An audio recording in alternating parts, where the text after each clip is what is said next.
Hello friends, this is Harvinder Singh and welcome to the YouTube channel learn with Harvinder sir. ਅਤੇ ਇਸ video ਵਿੱਚ ਅਸੀਂ ਕਰਾਂਗੇ PSEB ਕਲਾਸ 10th ਇੰਗਲਿਸ਼ ਦਾ ਚੈਪਟਰ ਜਿਸ ਦਾ ਨਾਮ ਹੈ ਸੀਕ੍ਰੇਟ ਆਫ ਹੈਪੀਨੈਸ, ਜਿਸ ਦੇ ਰਾਈਟਰ ਹਨ ਨॉर्मन ਵਿੰਸੈਂਟ ਪੀਲ।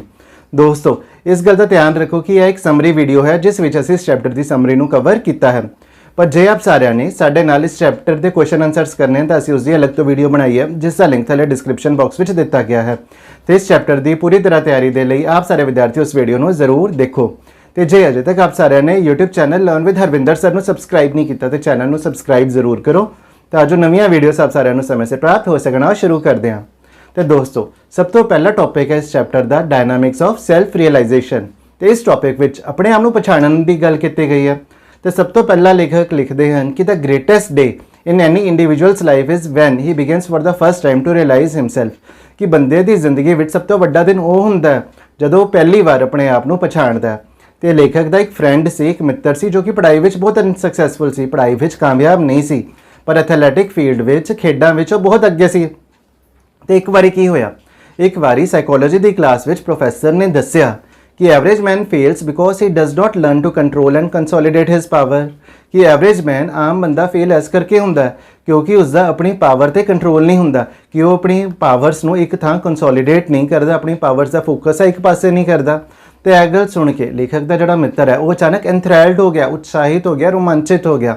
तो फिर प्रोफैसर ने समझाया कि जिवें सूरज की किरणों का कागज़ है कोई असर नहीं होंदा, पर जे असी ग्लास नाल उस पर फोकस करिए, जे असी मैगनीफाइंग ग्लास नाल मीनस कि कागज़ से सूरज की किरणों का फोकस करिए तो की होएगा, तो जोड़ा कागज़ है उस छेक हो जाएगा। तो सूरज दी किरणा मीनस कि कागज़ में होल कर देणगियां, छेक कर देणगियां, तो पेपर भी सड़ जाएगा।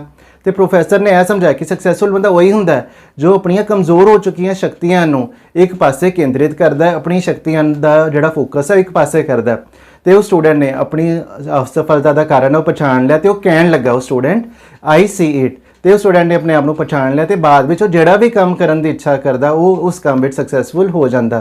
तो इस तरह अपने आप को पछाणन नाल सैल्फ रियलाइजेशन नाल वो अनसक्सैसफुल परसन भी सक्सैसफुल हो गया। तो दोस्तों, यह सीगा पहला topic dynamics of self realisation. तो हुण असीं करांगे दूजा टॉपिक। तो दूजा टॉपिक है you are greater than you think, कि तुसीं उस तो ज़्यादा वड्डे हो जिन्ना तुसीं सोचदे हो। तो इस विच सानूं एक किस्सा दस्सिया गया कि एक बारी की होया, एक फेमस साइकोलॉजिस्ट जिसका नाम सी विलियम जेम्स, उसने अपने भाषण में कहा कि man habitually use only a small part of powers which they possess and which they might use under appropriate circumstances. कि बंदे विच बहुत ज़्यादा पावर होंदी है पर वो अपनी पावर का प्रॉपर यूज़ नहीं करता, बहुत घट पावर यूज़ करता। तो एक साइंटिस्ट की रिपोर्ट के मुताबिक जो एवरेज बंदा है, एवरेज मैन है, वो अपनी ब्रेन पावर का 20% यूज़ करता है। कि बंदे में जिन्नी पावर होंदी है उसका 20% ही यूज़ करता है। तो जी बाकी पावर है उसका वो यूज़ नहीं करता, तो वो अनयूजड ही रही है। तो लेखक सानू यह कहते हैं कि सोचो जे असी इसनूं 50% इंक्रीज़ कर दिए तो जे असी ज़्यादा पावर यूज़ करिए तो की हो सकता है। तो हर किसी की परसनैलिटी विच हर किसी विच काफ़ी ज़्यादा अनयूज्ड पावर होंदी है। तो वो जिहड़ी पावर होंदी है उसका भंडार साडे कोल तो पहलां तो ही हैगा। तो उसकी लिटल टिकल मीनस कि असी उस पावर विचों लिटल टिकल एक छोटी जी तारी है निकल रही है तो असी उसनूं यूज़ कर रहे हैं। तो जे असी पूरी पावर नूं तो यूज़ ही नहीं कर रहे हैं। तो सानूं उस तो बाद यह कहा गया कि हुण जे असी उस ताले नूं चाबी पा दईए कि जिथे साडी पावर्स लॉकड हैं, तो जिवें साडी पावर्स है लॉकड हैं, तो जे असी उस चाबी नाल उस ताले नूं खोल दईए तो की होएगा, तो सारे बंद खुल जाणगे। तो सारी पावर जिहड़ी साडे अंदर है वो साडी माइंड अते साडे परसनैलिटी विच आ जाएगी। मीनस कि वो अनयूज्ड पावर है साडे माइंड अते साडी परसनैलिटी विच आ जाएगी। तो जदों वो पावर साडे माइंड विच आ जाएगी, साडी परसनैलिटी विच आ जाएगी, तो असी उस इनवर्ट पावर ने यूज़ करके अपनी वीक परसनैलिटी नूं भी स्ट्रोंग है वो कर लवांगे। तो एक बार इस गल नूं मैं शॉर्ट विच रिपीट कर दिंदा हाँ कि साडे अंदर काफ़ी ज़्यादा अनयूज्ड पावर होंदी है। तो असी उस पावर का सिर्फ 20% ही यूज़ करते हैं, बाकी जिहड़ी पावर है वो लॉकड इनवर्ट पावर होंदी है। तो जे असी उस लॉकड इनवर्ट पावर नूं अनलॉक करिए तो सारी पावर साडे माइंड अते साडी परसनैलिटी विच आ जाएगी। तो जिहड़ी साडी वीक परसनैलिटी है उस पावर नूं यूज़ करन नाल स्ट्रोंग हो जाएगी। तो दोस्तों, ऐसी गया दूजा topic you are greater than you think. तो हुण असी करांगे तीजा टॉपिक। तो तीजा टॉपिक है द एस्केप फ्रॉम फियर, डर तो छुटकारा। तो इस विच सानू यह दस्सिया गया है कि एक बारी एक ब्रिटिश पब्लिकेशन एक वॉल्यूम ऑफ सरमन्स एक धर्म उपदेश की किताब वो इशू की। तो उस किताब नूं गिलबर्ट चेस्टरटन ने लिखिया सी। तो बुक किस बारे सी? तो बुक सी if I had only one sermon to preach, कि जे मैं सिर्फ एक प्रवचन कर सका या मैं सिर्फ एक उपदेश दे सका। ਤੇ ਉਹ ਕਹਿੰਦੇ ਹਨ ਕਿ it wood B sermon against fear, ਤੇ ਉਹ ਉਪਦੇਸ਼ ਹੋਏਗਾ ਡਰ ਦੇ ਵਿਰੁੱਧ ਹੋਏਗਾ। ਕਿਉਂ? ਕਿਉਂਕਿ ਮਨੁੱਖ ਦਾ ਕਾਮਨ ਐਨੀਮੀ, ਆਮ ਦੁਸ਼ਮਣ ਕੌਣ ਹੈ? ਡਰ ਹੈ। ਤੇ ਲੋਕਾਂ ਨੂੰ ਨਾ ਕਈ ਤਰ੍ਹਾਂ ਦੇ ਡਰ ਹੁੰਦੇ ਹਨ। ਕਿਹੜੇ ਡਰ ਹੁੰਦੇ ਹਨ? ਕਿਸੇ ਨੂੰ ਬਿਮਾਰੀ ਦਾ ਡਰ ਹੁੰਦਾ ਹੈ, ਕਿਸੇ ਨੂੰ ਫਿਊਚਰ ਭਵਿੱਖ ਦਾ ਡਰ ਹੁੰਦਾ ਹੈ, ਤੇ ਕਿਸੇ ਨੂੰ ਇਹ ਡਰ ਹੁੰਦਾ ਹੈ ਕਿ ਜਿਹੜੇ ਕੰਮ ਅਸੀਂ ਪਹਿਲਾਂ ਪਾਸਟ ਵਿੱਚ ਕੀਤੇ ਹਨ ਉਸਦੇ ਕੀ ਕਨਸੀਕੁਐਂਸਿਸ, ਕੀ ਨਤੀਜੇ ਹੋਣਗੇ। ਤੇ ਡਰ ਬੰਦੇ ਦੀ ਪਰਸਨੈਲਿਟੀ ਡਿਵੈਲਪਮੈਂਟ ਅਤੇ ਉਸਦੀ ਸਕਸੈਸ, ਉਸਦੀ ਕਾਮਯਾਬੀ ਵਿੱਚ ਸਭ ਤੋਂ ਵੱਡੀ ਰੁਕਾਵਟ ਹੈ। ਤੇ ਜੇ ਬੰਦਾ ਆਰਟ ਆਫ ਲਿਵਿੰਗ ਵਿੱਚ ਨਿਪੁੰਨ ਹੋਣਾ ਚਾਹੁੰਦਾ, ਚੰਗੀ ਤਰ੍ਹਾਂ ਆਪਣੀ ਜ਼ਿੰਦਗੀ ਜੀਣਾ ਚਾਹੁੰਦਾ, ਤਾਂ ਉਸਨੂੰ ਆਪਣੇ ਡਰ ਉੱਪਰ ਜਿੱਤ ਪ੍ਰਾਪਤ ਕਰਨੀ ਪੈਣੀ ਹੈ। ਤੇ ਸਿਰਫ ਤੁਸੀਂ ਹੀ ਆਪਣੇ ਡਰ ਉੱਪਰ ਜਿੱਤ ਪ੍ਰਾਪਤ ਕਰ ਸਕਦੇ ਹੋ। ਤੇ ਹਰ ਇੱਕ ਆਦਮੀ ਆਪਣੇ ਡਰ ਤੋਂ ਛੁਟਕਾਰਾ ਪਾ ਸਕਦਾ, ਪਰ ਤੁਹਾਨੂੰ ਇਹ ਕੰਮ ਆਪ ਹੀ ਕਰਨਾ ਪੈਣਾ ਹੈ। ਤੇ ਕਈ ਵਾਰੀ ਜਦੋਂ ਅਸੀਂ ਕਿਸੇ ਚੀਜ਼ ਤੋਂ ਡਰਦੇ ਹਾਂ ਕਿ ਇਹ ਚੀਜ਼ ਹੋਣ ਵਾਲੀ ਹੈ, ਉਹ ਚੀਜ਼ ਤੇ ਕਦੇ ਹੁੰਦੀ ਵੀ ਨਹੀਂ। ਤੇ ਇਸ ਤੋਂ ਬਾਅਦ ਲੇਖਕ ਨੇ ਸਾਨੂੰ ਇੱਕ ਕਿੱਸਾ ਦੱਸਿਆ।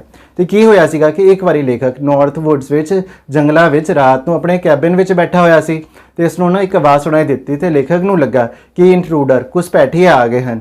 ਤੇ ਉਸਨੇ ਅਖਬਾਰ ਵਿੱਚ ਇੱਕ ਮਰਡਰ ਦੀ ਨਿਊਜ਼ ਪੜ੍ਹੀ ਸੀ, ਤੇ ਉਹ ਉਸਦੇ ਮਾਈਂਡ ਵਿੱਚ ਸੀ ਕਿ ਉਹ ਮਰਡਰ ਦੀ ਨਿਊਜ਼ ਉਸਦੇ ਮਾਈਂਡ ਵਿੱਚ ਸੀ। ਪਰ ਲੇਖਕ ਨੇ ਹੌਸਲਾ ਕੀਤਾ, ਹੌਸਲੇ ਨਾਲ ਉਸਨੇ ਦਰਵਾਜ਼ੇ ਨੂੰ ਫਲੰਗ ਓਪਨ ਕੀਤਾ, ਝਟਕੇ ਨਾਲ ਖੋਲ੍ਹਿਆ। ਤਾਂ ਲੇਖਕ ਨੇ ਕੀ ਦੇਖਿਆ? ਤੇ ਲੇਖਕ ਨੇ ਦੇਖਿਆ ਕਿ ਇੱਕ ਛੋਟੇ ਜਿਹੇ ਚਿੰਪਕ, ਇੱਕ ਛੋਟੀ ਜਿਹੀ ਗਿਲਹਰੀ ਹਨੇਰੇ ਵੱਲ ਦੌੜ ਪਈ। ਤੇ ਲੇਖਕ ਇਸ ਗੱਲ ਤੇ ਕਾਫੀ ਸ਼ਰਮਿੰਦਾ ਸੀ, ਬਟ ਉਸਨੂੰ ਇੱਕ ਸਿੱਖਿਆ ਵੀ ਮਿਲੀ। ਉਸਨੂੰ ਕੀ ਸਿੱਖਿਆ ਮਿਲੀ? ਉਸਨੂੰ ਇਹ ਸਿੱਖਿਆ ਮਿਲੀ ਕਿ ਡਰ ਉੱਤੇ ਨਜ਼ਰ ਮਾਰਨਾ ਤੁਹਾਡੇ ਹਿੱਤ ਵਿੱਚ ਹੁੰਦਾ ਹੈ, ਤੁਹਾਡੇ ਫੇਵਰ ਵਿੱਚ ਹੁੰਦਾ ਹੈ। ਤੇ ਜੇ ਤੁਸੀਂ ਅਜਿਹਾ ਕਰ ਲੈਂਦੇ ਹੋ ਤਾਂ ਤੁਹਾਨੂੰ ਪਤਾ ਲੱਗੂਗਾ ਕਿ ਡਰ ਇੰਨਾ ਵੱਡਾ ਨਹੀਂ ਸੀ ਜਿੰਨਾ ਤੁਸੀਂ ਸੋਚ ਰਹੇ ਸੀ। ਕਿ ਤੁਸੀਂ ਸੋਚ ਰਹੇ ਸੀ ਕਿ ਡਰ ਬਹੁਤ ਵੱਡਾ ਹੋਏਗਾ, ਪਰ ਉਹ ਇੰਨਾ ਵੱਡਾ ਨਹੀਂ ਹੋਏਗਾ। ਤੇ ਦੋਸਤੋ, ਇਹ ਸੀਗਾ ਤੀਜਾ topic the escape from fear. ਤੇ ਹੁਣ ਅਸੀਂ ਕਰਾਂਗੇ ਚੌਥਾ ਟੌਪਿਕ, ਜਿਸ ਦਾ ਨਾਂ ਹੈ ਫੇਥ ਇਨ ਹਿਮ, ਰੱਬ ਤੇ ਵਿਸ਼ਵਾਸ। ਤੇ ਕੀ ਹੋਇਆ ਕਿ ਇੱਕ ਵਾਰ ਇੱਕ ਜੈਪਨੀਜ਼ ਪ੍ਰੀਚਰ, ਇੱਕ ਜੈਪਨੀਜ਼ ਉਪਦੇਸ਼ਕ, ਜਿਸ ਦਾ ਨਾਂ ਸੀ ਕਕਾਵਾ, ਉਹ ਲੇਖਕ ਦੇ ਦੇਸ਼ ਆਇਆ। ਤੇ ਉਸ ਵਿੱਚ ਕਾਫੀ ਇੰਨਰ ਸਟਰੈਂਥ ਸੀ, ਤੇ ਉਸ ਵਿੱਚ ਕਾਫੀ ਕੌਨਫੀਡੈਂਸ ਵੀ ਸੀ। ਤੇ ਉਸਨੇ ਇੱਕ ਸੀਕ੍ਰੇਟ ਨੂੰ ਡਿਸਕਵਰ ਕੀਤਾ ਸੀ, ਉਸਨੇ ਇੱਕ ਰਹੱਸ ਨੂੰ ਡਿਸਕਵਰ ਕੀਤਾ ਸੀ। ਤੇ ਉਸਨੇ ਕਿਹਾ ਕਿ ਜੇ ਤੁਸੀਂ ਲੰਬੇ ਸਮੇਂ ਤੱਕ ਈਸ਼ਵਰ ਦੀ ਕਿਰਪਾ ਵਿੱਚ ਡੁੱਬੇ ਰਹੋਗੇ ਤਾਂ ਤੁਸੀਂ ਅਜਿਹੀ ਸ਼ਾਂਤੀ ਪ੍ਰਾਪਤ ਕਰ ਲੋਗੇ ਜਿਸ ਨੂੰ ਕੋਈ ਵੀ ਚੀਜ਼ ਹੈ ਉਹ ਨਸ਼ਟ ਨਹੀਂ ਕਰ ਸਕਦੀ। ਤੇ ਉਸਨੇ ਦੱਸਿਆ ਕਿ ਉਸਨੂੰ ਭੀੜ ਦਾ ਸਾਹਮਣਾ ਵੀ ਕਰਨਾ ਪੈਂਦਾ, ਤੇ ਸੈਨਿਕਾਂ ਤੋਂ ਵੀ ਉਸਨੂੰ ਧਮਕੀਆਂ ਮਿਲਦੀਆਂ ਰਹਿੰਦੀਆਂ ਹਨ, ਅਤੇ ਵਿਰੋਧੀ ਵੀ ਉਸਨੂੰ ਚੋਟ ਪਹੁੰਚਾਉਂਦੇ ਹਨ, ਉਸਨੂੰ ਨੁਕਸਾਨ ਪਹੁੰਚਾਉਂਦੇ ਹਨ, ਤੇ ਦੁਸ਼ਮਣ ਵੀ ਉਸਨੂੰ ਨੁਕਸਾਨ ਪਹੁੰਚਾਉਂਦੇ ਹਨ। ਤੇ ਪਰ ਜਿਹੜੀ ਮਨ ਦੀ ਸ਼ਾਂਤੀ ਹੈ ਉਹ ਉਸਦਾ ਸਾਥ ਨਹੀਂ ਛੱਡਦੀ। ਤੇ ਉਸਦੀ ਅੱਖਾਂ ਦੀ ਰੋਸ਼ਨੀ, ਉਸਦੀ ਆਈਸਾਈਟ ਵੀ ਖਤਰੇ ਵਿੱਚ ਸੀ, ਤੇ ਉਸਨੂੰ ਬਿਮਾਰੀ ਵੀ ਲੱਗੀ ਹੋਈ ਸੀ, ਬਟ ਹੀ ਨੈਵਰ ਲੌਸਟ ਹਿਸ ਕਾਮ। ਤਾਂ ਵੀ ਉਸਨੇ ਜਿਹੜਾ ਆਪਣੀ ਸ਼ਾਂਤੀ ਉਹ ਨਹੀਂ ਗਵਾਈ। ਤੇ ਫਿਰ ਵੀ ਉਸਨੇ ਆਪਣੀ ਸ਼ਾਂਤੀ ਨਹੀਂ ਛੱਡੀ। ਕਿਉਂ ਨਹੀਂ ਛੱਡੀ? ਕਿਉਂਕਿ ਉਸਨੂੰ ਵਿਸ਼ਵਾਸ ਸੀ ਕਿ ਇਹ ਸ਼ਾਂਤੀ ਉਸਨੂੰ ਈਸ਼ਵਰ ਤੋਂ ਪ੍ਰਾਪਤ ਹੋਈ ਹੈ, ਤੇ ਉਸਨੂੰ ਆਪਣੇ ਡਰ ਤੋਂ ਮੁਕਤੀ ਪਾ ਲਈ, ਤੇ ਡਰ ਉੱਪਰ ਜਿੱਤ ਪ੍ਰਾਪਤ ਉਸਨੇ ਕਰ ਲਈ। ਤੇ ਐਂਡ ਵਿੱਚ ਸਾਨੂੰ ਇਹ ਦੱਸਿਆ ਗਿਆ ਕਿ ਡਰ ਤੋਂ ਛੁਟਕਾਰਾ ਪਾਉਣ ਲਈ ਸਾਨੂੰ ਰੱਬ ਤੇ ਪੂਰਾ ਵਿਸ਼ਵਾਸ ਹੋਣਾ ਚਾਹੀਦਾ ਹੈ। ਸਾਨੂੰ ਇਹ ਵਿਸ਼ਵਾਸ ਹੋਣਾ ਚਾਹੀਦਾ ਕਿ ਰੱਬ ਹਰ ਸਮੇਂ ਸਾਡੇ ਨਾਲ ਹੈ, ਤੇ ਹਰ ਸਮੇਂ ਸਾਨੂੰ ਦੇਖ ਰਿਹਾ, ਤੇ ਸਾਨੂੰ ਹਰ ਮੁਸ਼ਕਿਲ ਤੋਂ ਰੱਬ ਹੈ ਉਹ ਬਾਹਰ ਕੱਢ ਲਵੇਗਾ। ਤੇ ਜੇ ਸਾਨੂੰ ਇਸ ਗੱਲ ਤੇ ਵਿਸ਼ਵਾਸ ਹੋ ਜਾਂਦਾ ਹੈ ਤਾਂ ਸਾਨੂੰ ਹਮੇਸ਼ਾ ਲਈ ਪੀਸ ਆਫ ਮਾਈਂਡ ਮਿਲ ਜਾਂਦੀ ਹੈ, ਸਾਡੇ ਮਨ ਵਿੱਚ ਸ਼ਾਂਤੀ ਆ ਜਾਂਦੀ ਹੈ, ਤੇ ਜਿਹੜਾ ਸਾਡਾ ਡਰ ਹੈ ਉਹ ਹਮੇਸ਼ਾ ਲਈ ਦੂਰ ਹੋ ਜਾਂਦਾ ਹੈ। ਤੇ ਦੋਸਤੋ, ਇਹ ਸੀਗਾ ਪਾਰਟ ਸੀਕ੍ਰੇਟ ਆਫ ਹੈਪੀਨੈਸ। ਮੈਨੂੰ ਪੂਰੀ ਉਮੀਦ ਹੈ ਕਿ ਜੇ ਇਹ ਵੀਡੀਓ ਸ਼ੁਰੂ ਤੋਂ ਲੈ ਕੇ ਐਂਡ ਤੱਕ ਆਪ ਸਾਰਿਆਂ ਨੇ ਦੇਖ ਲਈ ਹੈ ਤਾਂ ਆਪ ਸਾਰਿਆਂ ਨੂੰ ਇਹ ਜਿਹੜਾ ਚੈਪਟਰ ਹੈ, ਜਿਹੜਾ ਪਾਰਟ ਹੈ, ਬਹੁਤ ਹੀ ਚੰਗੀ ਤਰ੍ਹਾਂ ਸਮਝ ਆ ਗਿਆ ਹੋਵੇਗਾ। ਪਰ ਜੇ ਆਪ ਸਾਰਿਆਂ ਨੇ ਸਾਡੇ ਨਾਲ ਇਸ ਪਾਰਟ ਦੇ, ਇਸ ਚੈਪਟਰ ਦੇ ਕੁਐਸਚਨ ਆਨਸਰਸ ਕਰਨੇ ਹਨ ਤਾਂ ਅਸੀਂ ਉਸ ਦੀ ਇੱਕ ਹੋਰ ਵੀਡੀਓ ਬਣਾਈ ਹੈ, ਜਿਸ ਦਾ ਲਿੰਕ ਥੱਲੇ ਡਿਸਕ੍ਰਿਪਸ਼ਨ ਬਾਕਸ ਵਿੱਚ ਵੀ ਦਿੱਤਾ ਗਿਆ ਹੈ, ਅਤੇ ਆਪ ਸਾਰਿਆਂ ਦੀ ਸਕਰੀਨ ਦੇ ਸਾਹਮਣੇ ਵੀ ਆ ਰਿਹਾ। ਤੇ ਇਸ ਪਾਰਟ ਦੀ ਪੂਰੀ ਤਰ੍ਹਾਂ ਤਿਆਰੀ ਲਈ ਆਪ ਸਾਰੇ ਵਿਦਿਆਰਥੀ ਉਸ ਵੀਡੀਓ ਨੂੰ ਵੀ ਜ਼ਰੂਰ ਦੇਖੋ। ਹੁਣ ਦਿਓ ਆਪਣੇ ਅਧਿਆਪਕ ਸਰਦਾਰ ਹਰਵਿੰਦਰ ਸਿੰਘ ਨੂੰ ਇਜਾਜ਼ਤ। ਸਤਿ ਸ੍ਰੀ ਅਕਾਲ।